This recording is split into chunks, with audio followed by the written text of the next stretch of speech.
여러분 안녕하십니까? 가장 빠른 종합 뉴스큐 시작합니다. 네, 사격 통제 레이더 공방에 이어서 한일 간의 군사적 갈등이 장기화 조짐을 보이고 있습니다. 잠시 뒤에 취재 기자와 함께 논란이 일고 있는 일본 초계기 비행 관행부터 또 우리 군의 대응까지 함께 짚어보도록 하겠습니다.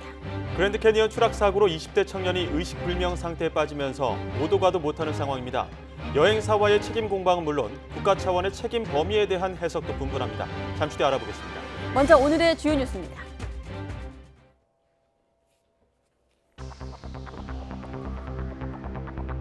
국방부가 어제 오후 일본 해상 초계기가 우리 해군 함정에 근접 비행하는 장면이 담긴 사진을 공개하고 위협 비행이 명백하다고 거듭 밝혔습니다.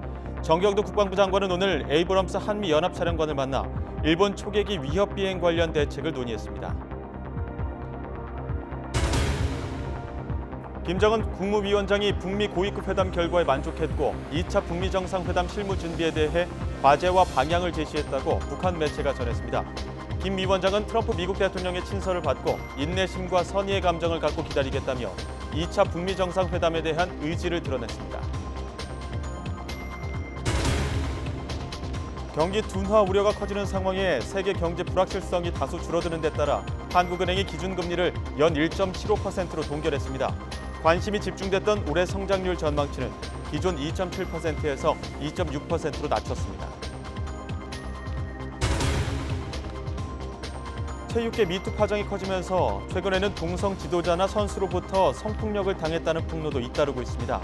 동성 간 성폭력은 사회적 시선과 편견 때문에 피해를 숨기는 경우가 많아 사각지대에 놓여 있다는 지적이 나옵니다. 네, 군 당국이 일본 해상 초계기의 근접 비행 장면이 담긴 사진을 공개했습니다. 합동참모본부는 내일 미군 측에 정식으로 상황을 설명하고 대책을 논의할 예정입니다. 취재 기자 연결해서 이 소식부터 알아보겠습니다. 강정규 기자. 네, 국방부입니다. 네, 애초에 이제 국방부가 영상을 공개할 것으로 예상이 됐었는데 캡처한 사진이 공개됐죠? 네, 그렇습니다. 우리 해군 대조영함은 어제 오후 일본 P3 해상 초계기의 근접 위협 비행 장면을 적외선 감시 카메라와 캠코더로 촬영했습니다. 국방부가 공개한 건 그 영상의 캡처화면 5장인데요. 영상을 공개할 경우 보안 유출 등의 문제가 있어서 사진만 공개했다고 설명했습니다. 일본 초계기가 대조영함 주변을 맴돌며 점점 가까이 다가오는 모습이 담겼습니다. 어제 오후 2시 3분 540m까지 가장 가깝게 접근했을 때의 시각이 찍힌 건 광학 감시 카메라가 촬영한 장면입니다. 파란색 배경의 나머지 2장은 보통 원형으로 표시되는 레이더 상황판을 찍은 사진입니다. 군사 보안에 해당하는 수치들이 표시되어 있기 때문에 안 보이게 처리가 되어 있는데요. 다만 일본 초계기의 고도가 200피트, 그러니까 60m라는 게 명시된 것을 확인할 수 있습니다. 군 관계자는 고도 150m를 지켰기 때문에 위협 비행이 아니라는 일본 방위성의 발표는 거짓이라고 꼬집었습니다. 네, 그렇군요. 논란이 되고 있는 부분은 잠시 뒤에 김수혜호 기자와 함께 좀 더 짚어보도록 하겠고요. 자, 우리 국방부 장관이 한미연합사령관을 만나서 대책을 논의하지 않았습니까? 네, 정경두 국방부 장관은 오늘 낮 국방부 청사 옆에 있는 한미연합사령부로 건너가서 로버트 에이브럼스 사령관을 만났습니다. 이 오찬을 겸한 회동을 한 건데요. 오늘 점심 약속은 미리 잡혀있던 것이었지만 어제 한일 간 초계기 갈등이 또 불거지면서 관련 사안이 언급되지 않을 수 없었습니다. 정 장관은 YTN과의 통화에서 일본 해상 초계기 관련 언급을 짧게 하긴 했지만 해당 사안을 무겁게 논의한 건 아니었다고 말했습니다. 내일 미군 측에 일본 초계기의 위협 비행에 대해 자료를 갖춰 정식으로 설명할 예정이었기 때문이라는 말이었는데요. 내일 설명은 에이브럼스 사령관의 요청에 의한 것으로 전해졌습니다. 합동참모본부는 앞으로 비슷한 상황이 재발할 경우 경고통신을 강화하거나 함정에 탑재된 헬기를 출동시키는 등의 대응 방안을 검토 중이라고 오늘 국회에 보고했습니다. 내일 이 같은 작전 상황에 대한 논의도 이루어질 것으로 보입니다. 지금까지 국방부에서 전해드렸습니다. 네, 이렇듯 논란이 일자 우리 정치권 역시 일본을 강도 높게 규탄했습니다. 민주당과 야3당은 일본이 명백한 도발을 하고 있다며 공식 사과를 요구했는데 자유한국당은 우리 정부도 반일 감정을 이용해서 일본을 외통수로 몰지 말라면서 다른 진단을 내놨습니다. 최기성 기자의 보도입니다. 합동참모본부 관계자들이 국회를 찾았습니다. 일본 해상자위대의 우리 해군을 향한 잇따른 위협 비행으로 여론이 들끓고 한일 갈등 격화에 대한 우려가 커지자 여야의 지금까지 경과와 앞으로 우리 군의 대응 방안을 설명하기 위해서입니다. 더불어민주당은 한 달 사이 세 차례나 이어진 일본 측의 위협 비행이 상식을 벗어난 적반하장 행태라며 강하게 비판했습니다. 그러면서 일본 정부가 명백한 도발 행위에 대해 공식적으로 사과해야 한다고 목소리를 높였습니다. 강한 유감을 표명하며 일본 정부의 정중한 사과와 재발 방지를 엄중하게 요구합니다. 당내에서는 일본이 약속한 군사자료도 공유하지 않고 있는 만큼 한일 군사정보 보호협정을 폐기해야 한다는 주장이 나오기도 했습니다.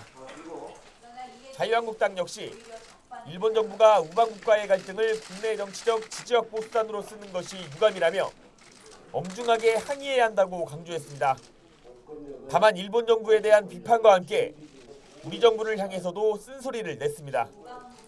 위험 수위에 다다른 한일 외교의 난맥상을 언급하면서 북한 비핵화 등을 위해 역할이 중요한 우방인 일본을 외통수로 몰아가는 일은 없도록 해야 한다고 지적했습니다. 우리 정부도 역시 반일 감정을 부추기면서 외교적 무능을 덮고 있는 것 아닌가 하는 그런 또 걱정도 듭니다. 국회 외통위원들과 오찬 간담회를 함께한 문희상 국회의장은 의원 외교를 강화해 갈등을 해소해야 한다고 말했습니다. 이 외통위원들은 아마 마음속에 들 끓고 계실 거라고 생각해요. 의회 외교의 필요성이 강조되는 마당입니다. 외통위원들은 청와대와 정부를 향해 한일 간 현안에 대해 보다 적극적이고 슬기로운 대처를 당부했습니다. YTN 최기성입니다.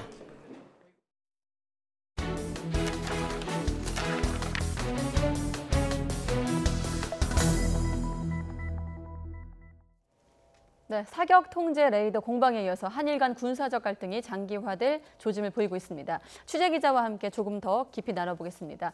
자, 김세호 기자, 네. 저희가 지금 화면을 띄워놨는데 직접 좀 설명해 주시죠. 네, 저게 이제 대조영함 함교에서 찍은 화면인데 이제 네. 대조영함 오른쪽면 우현을 일본의 P3가 통과하고 있는 모습을 이제 포착을 한 겁니다. 원래 네. 동영상으로 찍은 건데 저걸 이제 캡처를 해서 이제 보여준 거고요. 저때 네. 당시 이제 밑에 자막에도 표시가 돼 있지만 고도는 약 60m 그리고 60m라는 점이 관건인 거죠? 오히려 12월 20일 그때 당시 150m보다 훨씬 낮죠. 그리고 거리는 저 네. 거리가 약 540m 정도 됩니다. 그러니까 대조영함에서 그렇습니다. 초계기까지 네, 거리가. 그렇습니다. 예. 네네.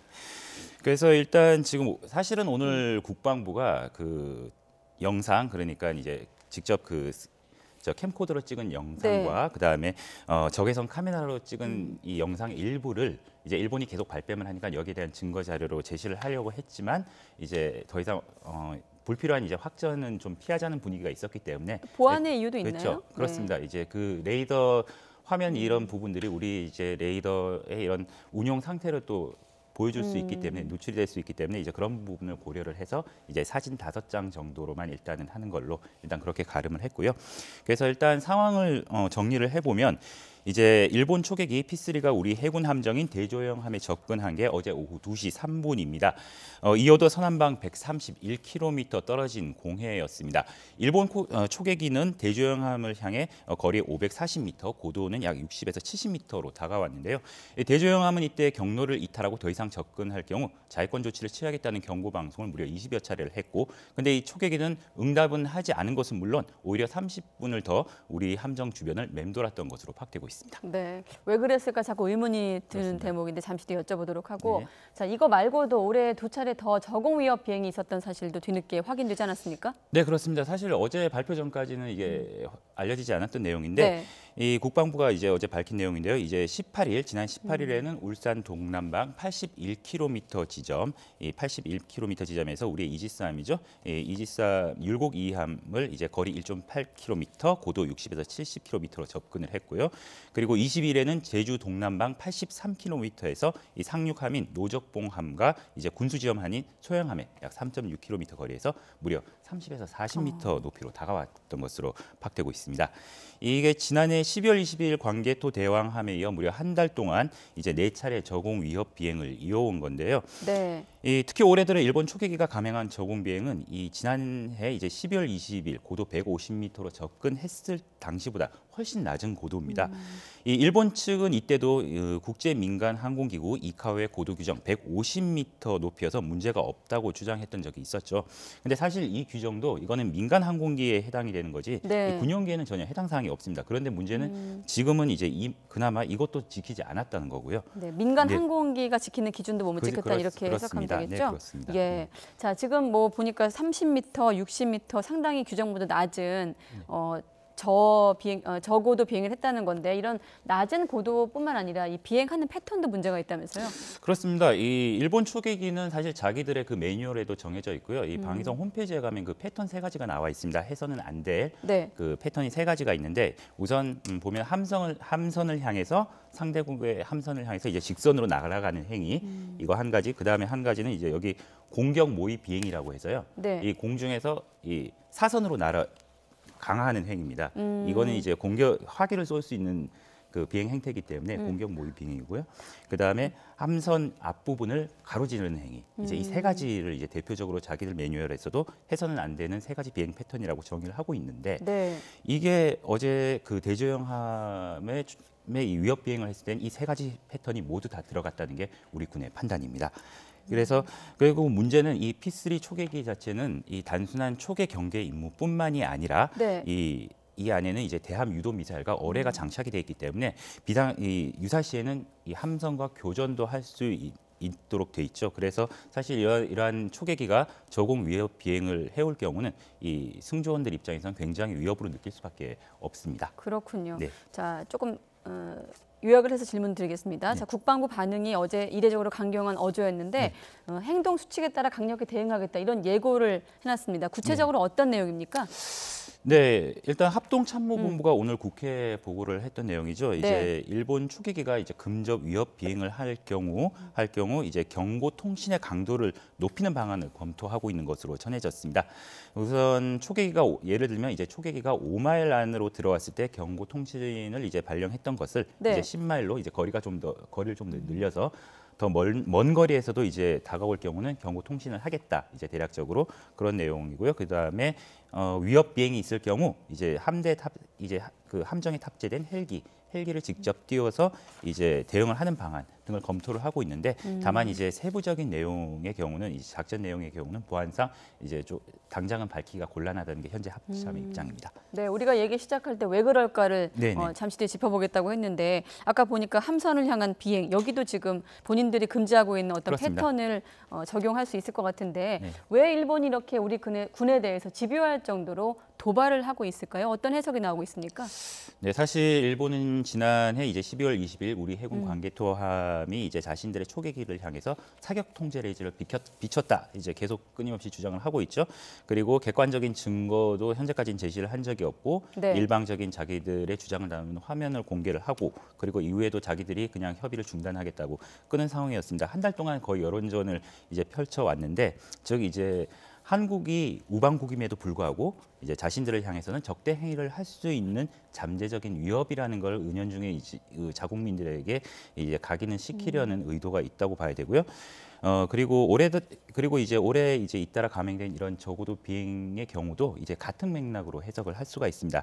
즉 이게 우리 군의 입장에서는 대응에 있어서 많은 고민을 하고 있는 부분 중에 하나인데 네. 만약에 해군이 이제 자위권 차원에서 예컨대 사격 통제 레이더라든가 기타 어떤 무기 체계를 일부라도 가동을 하게 되면은 이제 일본에서는 이제 즉각 여기에 대해서 이제 빌미를 잡고 자 한국이 이렇게 우리에게도 무력 시위를 할 수 있다라는 걸 이제 확증을 잡고 이제 아베 여론 지지율 여론전이라든가 이제 군비 증강을 위한 이런 명분으로 삼을 수 있다는 거죠.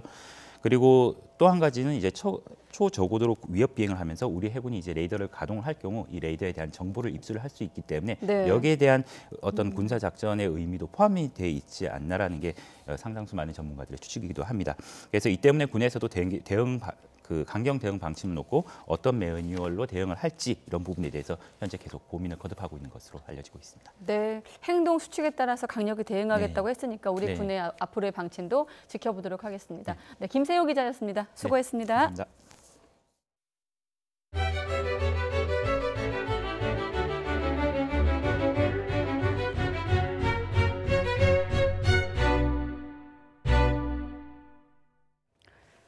네, 북한도 2차 북미 정상회담을 추진하고 있다는 것을 공개했습니다. 트럼프 대통령을 믿고 기다리겠다며 김정은 위원장이 직접 의지를 드러냈습니다. 김지선 기자의 보도입니다.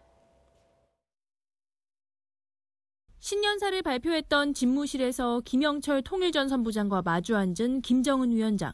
지난 주말 워싱턴을 다녀온 결과를 보고받으며 환하게 웃었습니다. 북한 매체는 김 위원장이 북미 고위급 회담 결과에 만족했다고 보도했습니다. 2월 말이란 시기를 명시하진 않았지만 일정에 오른 2차 북미 정상회담 실무 준비에 대해서도 과제와 방향을 제시했다고 전했습니다. 북한이 김영철 부장의 두 번째 방미 소식과 함께 2차 정상회담이 추진 중인 사실을 공개한 겁니다. 다만 미국 실무진과 해결해야 할 문제에 대해 언급하며 회담 성사까지는 아직 과제가 남았음을 시사했습니다. 트럼프 대통령이 김정은 위원장에게 보낸 답신도 공개했습니다. 친서를 받은 김 위원장은 크게 만족하며 트럼프 대통령의 긍정적인 사고방식을 믿고 인내심과 선의의 감정을 갖고 기다리겠다고 밝혔습니다. 또 트럼프 대통령이 2차 북미 정상회담에 큰 관심을 갖고 문제 해결을 위한 비상한 결단력과 의지를 피력한 데 대해 높이 평가한다며 북미가 목표를 향해 한 발 한 발 함께 나갈 것이라고 덧붙였습니다. 김 위원장이 친서를 통해 형성된 두 정상 간 신뢰를 거듭 강조하며 정상회담에 대한 의지를 피력한 만큼 향후 북미 정상회담 실무 준비가 속도를 낼지 주목됩니다. YTN 김지선입니다. 네, 그런가 하면 마이크 폼페이오 미국 국무장관이 북미 실무 협상이 진전됐다고 평가를 하면서 대북 민간 투자를 거론한 배경에 관심이 모아지고 있습니다. 북한의 비핵화 조치에 대한 민간 부분 제재 해제 등이 구체적으로 논의되는 중인지 주목되고 있습니다. 워싱턴 김희준 특파원이 보도합니다. 스웨덴에서 열린 첫 북미 실무 협상에서 진전을 이뤘다고 밝힌 폼페이오 미 국무장관. 비건 대북 대표가 새로 지명된 북측의 상대역과 복잡한 의제들을 논의했다며 비핵화와 상응 조치에 대한 세부 조율이 이뤄졌음을 시사했습니다. 그러면서 북한이 비핵화를 이룬다면 민간 부문의 사회 간접 자본 투자가 쏟아질 것으로 내다봤습니다. We can make a substantial step towards achieving the denuclearization and create the right conditions. It'll be the private sector that sits there. 북한의 진전된 비핵화 조치에 따라 관련 제재를 완화할 수 있음을 내비친 언급으로 풀이됩니다. 특히 최종적이고 완전히 검증 가능한 비핵화 목표를 분명히 한 미국은 최근 강조점을 핵무기와 대륙간 탄도미사일, ICBM 동결 쪽으로 옮기는 모습입니다. 따라서 비핵화의 입구로서 일단 핵동결 조치와 개성공단 재개 등의 제재 완화를 맞바꾸는 단계적 논의가 이뤄지고 있을 것이란 관측이 나옵니다. 이와 관련해 스웨덴 북미 합숙 담판에 함께했던 이도훈 한반도 평화교섭본부장은 향후 북미 회담이 급속도로 진행될 것이라고 말했습니다. 2차 북미 정상회담에서 1차 때보다 일부 진전해야 하는 만큼 북미 양측은 조금씩 양보하면서도 치열한 접점 찾기를 가속화할 것으로 보입니다. 워싱턴에서 YTN 김희준입니다.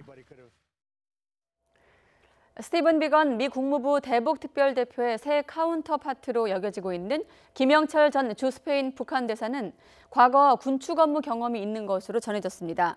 앞서 마이크 폼페이오 미 국무장관은 지난 20일 스위스 다보스 세계경제포럼 화상 연결 문답에서 김영철 노동당 부위원장의 미국 방문을 언급하며 비건 특별대표가 새롭게 지명된 카운터파트와 만날 기회도 가졌다고 말했습니다. 당사자가 누구인지 공개되지 않았지만 김 부위원장의 트럼프 대통령 면담에 배석했던 김혁철로 알려지고 있습니다. 김혁철은 주 에티오피아 대사 등을 거쳐 2014년 1월부터 스페인 주재 초대 대사로 활동을 했으며 주 제네바 북한 대표부에서 근무하며 군축 업무를 담당했던 것으로 파악되고 있습니다. 네, 김정은 북한 국무위원장이 4차례 중국을 방문한 데 이어서 북한 예술단이 중국 공연을 위해 3년여 만에 베이징을 방문했습니다. 올해 수교 70주년을 맞은 북한과 중국, 문화 분야에서도 교류를 확대하며 긴밀한 관계를 과시하고 있습니다. 베이징에서 박희천 특파원이 보도합니다. 이른 아침부터 베이징역 주변에 삼엄한 경계가 펼쳐졌습니다. 무장 경찰이 동원됐고 일반인들의 출입은 차단됐습니다. 북한 친선 예술인단을 태운 임시 열차가 도착한 시각은 중국 시각 오전 11시쯤. 역 구내에서 간단한 환영 행사가 끝난 뒤 예술단이 중국 측이 준비한 차량을 타고 역을 빠져나옵니다. 단장격인 리수영 노동당 부위원장이 탄 고급 승용차와 예술 단원들이 탄 버스 7대는 교통 통제가 된 시내 도로를 달려 숙소로 이동했습니다. 예술단의 규모는 280여 명. 현송월이 단장으로 있는 삼지연 악단과 국가공훈 합창단 단원 위주로 구성된 것으로 전해졌습니다. 북한 예술단은 인민대회당 부근에 있는 국가대국원에서 여러 차례 공연할 예정입니다. 베이징에서 북한이 공연하는 것은 지난 2015년 12월 현송월 단장이 이끈 모란봉 악단의 공연이 갑자기 취소된 지 3년여 만입니다. 특히 이번 공연은 시진핑 중국 국가주석도 관람할 가능성이 큰 것으로 전해졌습니다. 김정은 위원장의 4차례 방중에 이은 북한 예술단의 중국 공연. 수교 70주년을 맞은 올해 북중 교류가 그 어느 때보다 활발해질 것임을 예고하고 있습니다. 베이징에서 YTN 박기천입니다. 중국과 우리나라가 지난 22일부터 잇따라 열린 환경협력 국장회의와 공동위원회에서 우리 측 제안으로 조기경보체계 공동 구축에 합의를 하고 하반기 열릴 한중일 환경장관 회의 때 보고하기로 했습니다. 하지만 중국발 미세먼지 이동 경로를 밝혀줄 연구보고서 공개는 또 미뤄져 한중일 환경장관 회의를 계기로 발간될 수 있도록 협의를 계속하기로 했습니다. 이번 회의에서 두 나라는 또 미세먼지 발생과 이동 경로를 규명하기 위해 2017년 시작한 공동조사 연구 사업을 확대하기로 했습니다.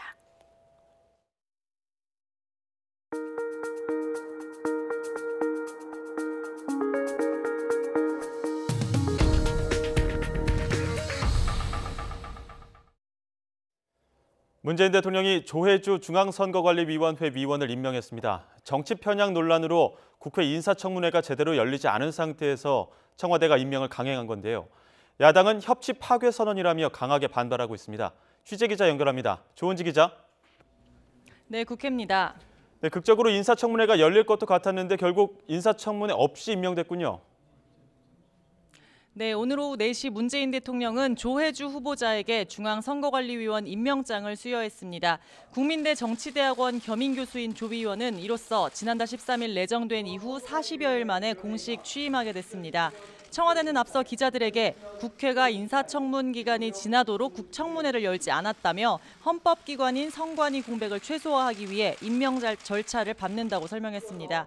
국회 인사청문 보고서 없이 임명되는 벌써 8번째 장관급 인사로 선관위원 후보자가 국회 청문회를 거치지 않은 건 조혜주 위원이 최초입니다. 조 위원은 민주당이 발간한 제19대 대통령 선거 백서에 공명선거 특보로 게재돼 있어 정치적 편향성 문제가 불거졌습니다. 이에 한국당 나경원 원내대표는 의원총회를 열고 2월 임시국회를 포함해 앞으로 모든 국회 일정을 거부하겠다고 선언했습니다. 선거의 승부조작 시도이자 민주주의 파괴라며 릴레이 단식 연좌 농성도 시작하기로 했습니다. 200여 명밖에 안 되는 백서에 나온 특보 중에 한 명을 선관위원으로 임명하겠다? 이것은 우리는 부정선거하겠다, 우리는 민주주의를 거부하겠다는 뜻으로밖에 보이지 않습니다. 네, 앞서 바른미래당도 선관위원은 정치적 중립이 생명이라며 대선 기간 특보 활동과 관련한 야당의 지적이 나왔다면 겸허히 수용하고 철회했어야 마땅하다고 비판했습니다. 청와대와 민주당의 오만의 극치다. 또 낙하산 인사의 끝판왕이다. 헌법 파괴 행위를 일삼는 폭주 행위다. 네, 당분간 전국 경색이 불가피해 보이는데요. 한국당 당권 레이스도 본격화했는데 유력 당권 주자인 황교안 전 총리를 견제하는 목소리가 나왔다고요. 네, 김병준 비상대책위원장이 직격탄을 날렸습니다. 기자간담회를 자처해 황교안 전 총리는 당에 기여한 것이 없고 보수 통합에 걸림돌이 될 수 있다며 다음 달 당대표 선거에 나서지 말라고 했습니다. 친박 색채가 강한 만큼 황 전 총리가 나서면 개파 논쟁이 살아나고 내년 총선도 수세적으로 치를 수밖에 없다고 강조했습니다. 친박 프레임과 탄핵 프레임은 당내 통합에 방해가 되는 것은 물론 자유민주주의와 자유시장 경제를 위한 보수 정치의 통합의 걸림돌이 될 것입니다. 그나마 약하다 했던 개판 논쟁이 당내에서 살아날 가능성도 큽니다. 네, 김 위원장의 이 발언 이후 두 사람은 오후 국회 행사에서 미묘한 분위기 속에 마주쳤습니다. 황 전 총리는 기자들과 만나 나는 나의 길을 가겠다며 불출마 요구를 우회적으로 반박했습니다. 지금 상황이 누구는 하고 누구는 뒤로 밀고 그럴 상황이 아니라면서 문재인 정부의 총체적 난국을 극복하기 위해 모든 힘을 모아야 한다고 강조했습니다. 정부의 총체적 난국을 극복하기 위해서는 모든 역량을 다 합해서 다음에는 총선을 이기고 그다음에는 또 우리가 이 나라를 바로잡는 그런 결과를 만들어내야 한다고 생각합니다. 그래서 저는 저의 길을 가도록 하겠습니다. 역시 불출마 요구를 받은 오세훈 전 서울시장도 특정 주자가 개파색이 강하다 보니 김 위원장이 고민한 것 같다면서 그 충정은 이해하지만 동의하기 어렵다고 했습니다. 누구는 대권 주자다 아니다 쓰여 있는 것도 아니고 벌써 대선을 이야기할 때인지 시기도 적절하지 않은 논의라고 잘라 말했습니다. 다음 달 27일 전당대회까지 이런 크고 작은 파열음은 계속될 것 같습니다. 지금까지 국회에서 YTN 조은지입니다.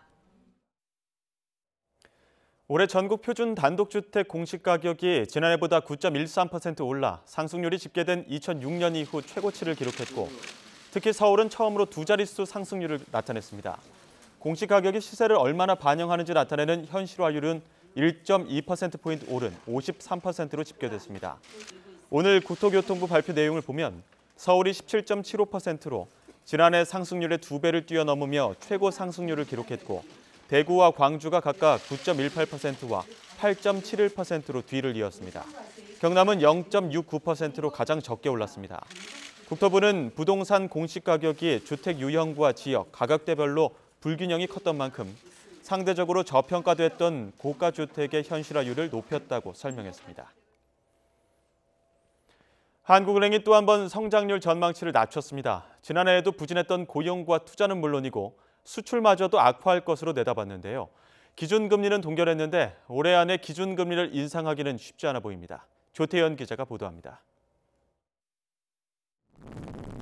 한국은행이 전망한 올해 성장률은 2.6%, 지난해 초 2.9%에서 1년 만에 0.3%포인트 떨어졌습니다. 정부의 재정 투입 효과로 지난해 4분기 깜짝 성장률을 달성했지만 안팎의 여건이 어렵다는 점을 고려한 결과입니다. 국내 경제 또한 성장세가 둔화될 우려가 있는 것은 사실입니다. 그렇지만 현재로서는 일부에서 이렇게 우려하듯이 급속한 경기 둔화 가능성은 가장 큰 걸림돌은 고용입니다. 올해 취업자 수 증가폭은 14만 명에 그쳐 상반기에는 실업률이 4%를 넘을 것으로 내다봤습니다. 내년에도 17만 명 증가로 20만 명 도달은 또 한 번 무산될 전망입니다. 투자 부진도 이어지는 가운데 지난해 유일한 버팀목이었던 수출마저도 성장세가 둔화할 것으로 예상했습니다. 소비자 물가는 유가 하락과 부동산 안정 등의 영향으로 기존 1.7%에서 1.4%로 전망치를 낮췄습니다. 가계소득 부진이라던가 고용 위축으로 이어질 경우에 지난해 4분기에 다소 회복세를 보였던 내수 소비의 회복세도 약화될 가능성이 있기 때문에 지난해 11월에 이루어졌던 금리 인상이 과연 적절했는가에 대한 비판이 제기될 것으로 보이고요. 이마저도 달성이 쉽지만은 않아 보입니다. 실제로 정부 밖에서는 올해 성장률을 2%대 중반으로 보는 분위기가 강합니다. 기준금리는 예상대로 만장일치 동결이었습니다. 미국이 금리 인상 속도 조절에 나선 상태에서 경제에 부정적인 영향을 줄 수 있는 금리 인상은 부담스럽기 때문으로 풀이됩니다. 올해 기준금리를 인상하기는 쉽지 않다는 전망이 나옵니다. 다만 한국은행은 경기 악화로 기준금리를 낮출 가능성이 있다는 분석에는 잠재 성장률 수준의 성장세는 유지할 것으로 본다며 금리 인하를 논할 때가 아니라고 못 박았습니다. YTN 조태현입니다. 국민연금 수탁자 책임 전문위원회가 어제 대한항공과 한진칼에 대한 주주권 행사를 논의했지만 반대 의견이 많았습니다. 조양호 회장 일가의 일탈 행위에 따라 적극적으로 주주권을 행사하려던 국민연금이 어떤 결정을 하든 논란은 불가피해졌습니다. 임수근 기자가 보도합니다. 국민연금 수탁자 책임 전문위원회는 회의를 열고 대한항공과 한진칼에 대한 주주권 행사 여부와 범위를 논의했습니다. 조양호 회장 등 회사 이사들의 배임 행위와 총수 일가의 일탈 행위가 주주 가치를 훼손했는지, 그렇다면 어떻게 주주권을 행사할지 검토했습니다. 검토 결과 위원들은 주주 제한을 통한 이사 해임, 사회이사 선임 정관 변경 요구 등 경영 참여형 주주권 행사에 부정적 의견이 우세했습니다. 대한항공에 대한 경영 참여 주주권 행사에 2명이 찬성하고 7명이 반대했으며 대한항공 지주사인 한진칼엔 4명이 찬성하고 5명이 반대했습니다. 찬성 측은 주주가치 제고를 위해, 반대 측은 단기 매매 차익 반환 등 기금 수익에 미치는 영향을 고려해야 한다는 논리를 폈습니다. 수탁자 책임위원회는 찬성과 반대가 엇갈리자 논의 결과를 기금운용위원회에 그대로 보고하기로 했습니다. 국민연금은 현재 대한항공 지분 11.56%를 보유한 2대 주주이고 한진그룹의 지주사 역할을 하는 한진칼의 지분 7.34%를 보유한 3대 주주입니다. 앞서 국민연금 기금운용위원회는 주주권 행사 여부와 방법을 수탁자 책임위가 검토해달라고 주문했습니다. 보건복지부는 앞으로 향후 지속 이어질 논의 과정에서도 수탁자 책임에 관한 원칙을 철저히 준수하고 투명하고 공정한 결정이 이루어지도록 노력해 나가겠습니다. 그러나 이렇게 반대 의견이 많은 상황에서 기금운용위가 수탁자 책임위의 의견을 무시한 채 결정을 내리기가 어려워졌습니다. 주주권을 행사하기로 결정할 경우 재계와 야당으로부터는 정치적 결정이란 공세가, 행사를 포기할 경우 대기업 탈법에 눈을 감는다는 비판이 예상됩니다. 국민연금 기금운용위원회는 다음 달 초 회의를 열고 주주권 행사 여부를 최종 결정할 예정입니다. YTN 임승훈입니다. 네, 기각이 우세하다는 전망을 깨고 양승태 전 대법원장이 구속된 것은 직접 개입을 입증하는 검찰의 핵심 물증이 결정적인 역할을 한 것으로 보입니다. 이 증거들을 조작이나 왜곡됐다면서 반발한 것이 오히려 자충수가 아니었나, 이런 분석도 나오고 있습니다. 강희경 기자의 보도입니다. 양승태 전 대법원장에 대한 영장 발부 사유로 재판부는 가장 먼저 범죄 사실 중 상당 부분의 혐의가 소명된다고 밝혔습니다. 각종 재판 개입과 사법부 블랙리스트 의혹 등 양 전 대법원장이 받는 40여 개 혐의와 관련해 법원이 검찰의 주장에 손을 들어준 겁니다. 검찰이 양 전 대법원장의 직접 개입을 입증하기 위해 김앤장 독대 문건 등 여러 물증과 증언을 확보한 게 결정적이었습니다. 공모관계 성립에 의문이 있다며 영장이 기각된 전직 법원 행정처장들과 달리 양 전 대법원장이 주도적으로 관여했다는 게 증거를 통해 입증된 겁니다. 핵심 물증들에 대한 양 전 대법원장의 반박은 불난집에 기름을 붓는 셈이 됐습니다. 양 전 대법원장 측은 김앤장 변호사가 독대 사실을 왜곡했다거나 이규진 부장판사의 수첩이 조작됐을 수도 있다고 주장했는데, 오히려 재판부가 증거인멸의 우려가 있다고 판단하는 근거를 제공한 것으로 보입니다. 피의자 신분에도 과거 권위를 강조하던 모습은 아직도 사법부 수장인 줄 착각하고 있는 것이란 지적이 나왔습니다. 피의자 신분으로 검찰 조사를 받은 첫날부터 검찰 포토라인은 패싱한 채 친정인 대법원 앞에서 기자회견을 강행했고, 공정한 시각에서 이 사건이 소명되기를 바랄 뿐입니다. 검찰 조사 시간보다 많은 36시간에 걸친 조서 열람은 특혜 논란이 일기까지 했습니다. 결국 뚜렷한 물증을 잡아떼는 무리한 자충수가 스스로 발목을 잡으며 헌정사상 처음으로 구속 수감되는 불명예를 안게 됐습니다. YTN 강희경입니다. 체육계 미투 파장이 커지면서 최근엔 동성으로부터 성폭력을 당했다는 폭로도 잇따라 나오고 있습니다. 사회적 시선 때문에 피해를 감추고 사건을 키우는 경우가 많아 성폭력 사각지대에 놓여 있다는 지적입니다. 차정윤 기자가 취재했습니다.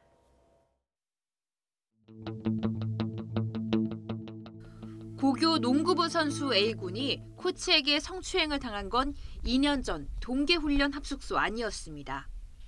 프로 농구 선수 출신인 동성 코치가 자고 있던 제자에게 다가와 강제로 신체 접촉을 한 겁니다. 홀로 끙끙 앓던 A군은 1년이 지나서야 부모님께 피해 사실을 털어놨고 경찰 수사가 시작되면서 가해 코치는 학교에서 해고됐습니다. 출전을 못할까 봐 그런 부분도 있고 그래서 그랬다고 했던 것 같아요. 예. 그 당시에 행위를 봤다는 진술이 있어서 기소 의견을 송치한 거죠. 빙상계 성폭행으로 시작된 체육계 미투가 동성 간 성폭력 문제로도 불거지고 있습니다. 전직 양궁 선수도 대학 시절 동성인 여자 선배에게 수차례 성추행에 시달렸다고 폭로했습니다. 최근 한 대학에서 진행한 설문조사를 보면 운동선수 200여 명 가운데 동성 선수로부터 성추행 등 성폭력을 당한 적이 있다고 답한 비율이 6.5%를 차지했습니다. 이성 선수에게 성폭력을 당했다는 응답보다 더 높은 수치입니다. 성별로 보면 여성 선수가 남성 선수보다 동성 성폭력 피해 경험이 더 많았습니다. 전문가들은 체육계 특성상 동성 간의 합숙이나 단체 생활이 많은 만큼 선수들을 위한 사회적 보호망이 필요하다고 지적합니다. 동성 간 성폭력은 사회적 시선과 편견 때문에 피해를 숨기는 경우가 많아 사각지대에 놓여 있다는 겁니다. 일반 성폭행 사건 안에서도 동성 성폭행들의 비중이 이제 상당히 생기고 있습니다. 10에서 15% 정도는 그런 종류의 성폭행들이고요. 그럼 당연히 체육계 안에서의 어떤 성폭행이라고 해서 거기서 예외는 아닐 것으로 보고 있습니다. 체육계를 뒤흔든 미투 바람이 은밀히 감춰져 있던 동성 간 성폭력까지 하나둘씩 수면 위로 드러나게 하고 있습니다. YTN 차정은입니다.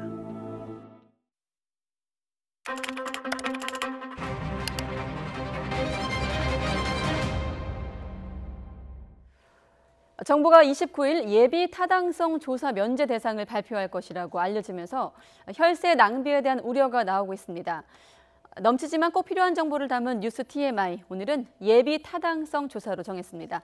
자, 박석원 앵커, 네. 예비 타당성 조사 정확히 좀 짚어주시죠. 네, 예비 타당성 조사는 대형 공공투자 사업을 진행하기 전에 과연 그 사업이 타당한가 정부가 사업 추진 여부를 면밀하게 검토하는 제도입니다. 총 사업비 500억 원 이상, 그중에 국가 재정 지원이 300억 원이 넘는 대형 신규 공공투자 사업이 대상인데요. 예비 타당성 조사를 거치면 수요가 없거나 경제성이 낮은 사업의 무리한 추진을 방지할 수 있습니다. 또 예기치 않은 상황으로 사업비가 증액되거나 사업 계획 자체가 자주 변경되는 것을 사전에 차단할 수 있죠. 그 외에 경제적, 기술적 측면에서 타당하더라도 정책적 측면까지 검토할 수 있는 국가 재정 사업의 안전장치입니다. 예비 타당성 조사는 크게 경제성 분석과 정체성 분석으로 나누어 실시합니다. 경제성 분석을 통해 수요 및 편익 추정, 비용 추정, 경제성과 재무성을 평가하고요.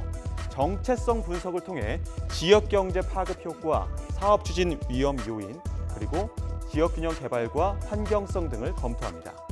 물론 모든 대형 투자 사업이 예비 타당성 조사를 거치는 것은 아닙니다. 국가재정법 시행령 제13조의 2 예비 타당성 조사의 면제 절차 조항이 있습니다. 다양한 사유가 있지만 그중에서 중앙관서의 장이 해당 사업의 내용과 면제 사유를 기획재정부 장관에게 제출하면 기획재정부 장관은 관계 전문가의 자문을 거쳐 면제 여부를 결정할 수 있습니다. 정부는 지난해 10월 혁신성장과 일자리 창출 지원 방안을 발표하면서 예비 타당성 조사 면제 대상을 확대한다고 밝혔는데요. 다음 주 그 대상이 공개됩니다. 홍남기 부총리는 발표와 함께 선정 기준을 직접 설명할 예정이지만 지역 균형 발전이라는 기대와 혈세 낭비라는 우려가 계속되고 있습니다.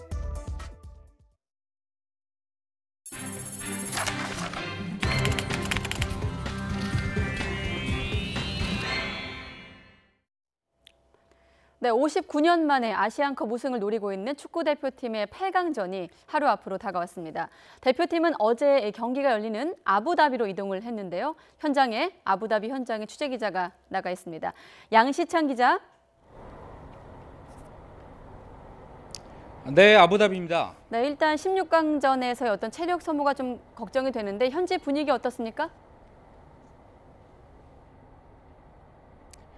네, 이제 8강전이 하루 앞으로 다가왔습니다. 저는 지금 내일 8강전이 열리는 아부다비의 자이드 경기장에 나와 있는데요. 대표팀 선수단의 분위기는 나쁘지 않습니다. 그젯밤이었죠. 16강전을 치르고 나서 어제 두바이에서 마지막 회복 훈련을 했습니다. 16강에서 결승골을 넣은 김진수나 아시안컵에서 처음으로 출전 기회를 잡았던 이승우 등 대표팀 선수들은 무척 밝고 여유로운 모습이었습니다.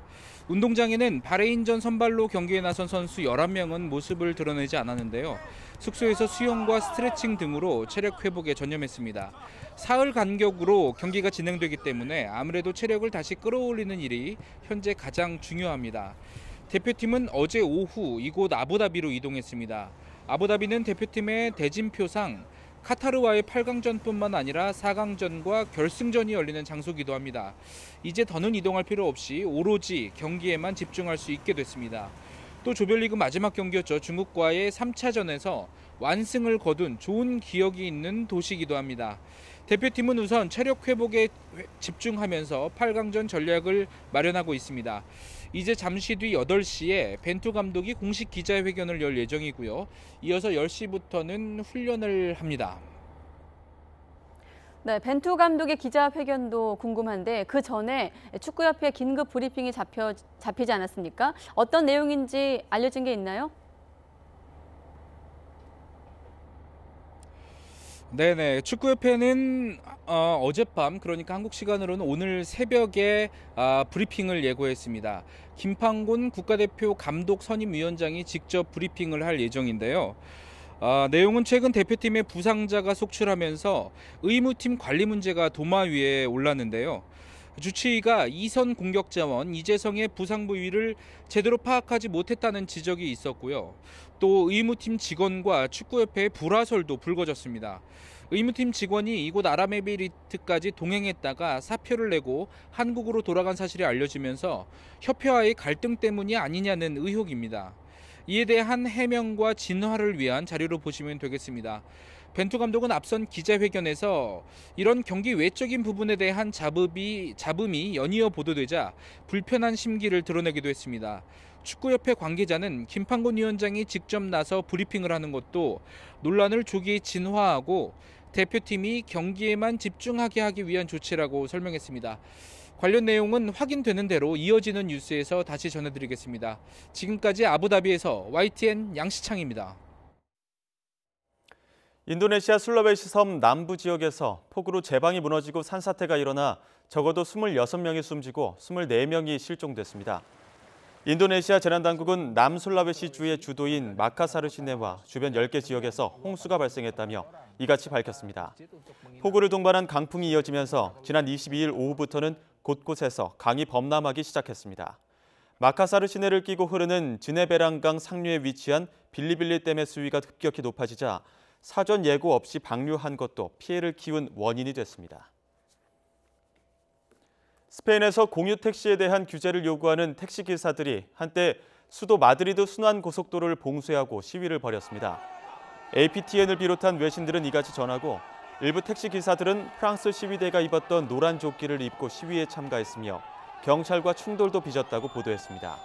시위에 참가한 택시기사들은 우버와 캐비파이 같은 공유 택시 앱 이용자들에게는 1시간 전에 예약하도록 의무화해야 한다고 주장했습니다.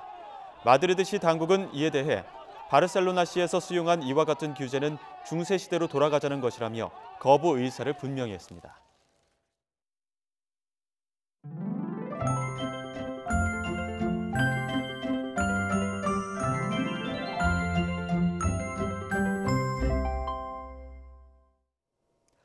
오늘 아침 공기가 부쩍 차가워졌습니다. 서울 아침 기온이 영하 4.6도까지 떨어졌고 찬바람에 체감 온도는 이보다 더 낮았는데요. 내일도 서울 아침 기온이 영하 5도까지 떨어지는 등 오늘만큼 춥겠고 한낮에도 3도에 머무는 등 오늘보다 3도가량 낮아 제법 쌀쌀하겠습니다.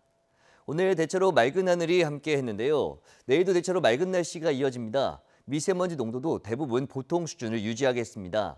다만 오후부터 모레 새벽 사이 호남 서해안과 제주도에 눈이 날리는 곳이 있겠고 강원 동해안에는 최고 7cm, 경북 북부 동해안에는 1에서 5cm의 눈이 내리겠습니다. 또 충남과 전북을 제외한 곳곳에 건조특보가 계속되는 가운데 대기가 점점 더 메마를 것으로 보입니다. 산불 등 화재 예방에 각별히 유의해 주시기 바랍니다. 내일 아침 기온 오늘과 비슷한 수준을 보이겠습니다.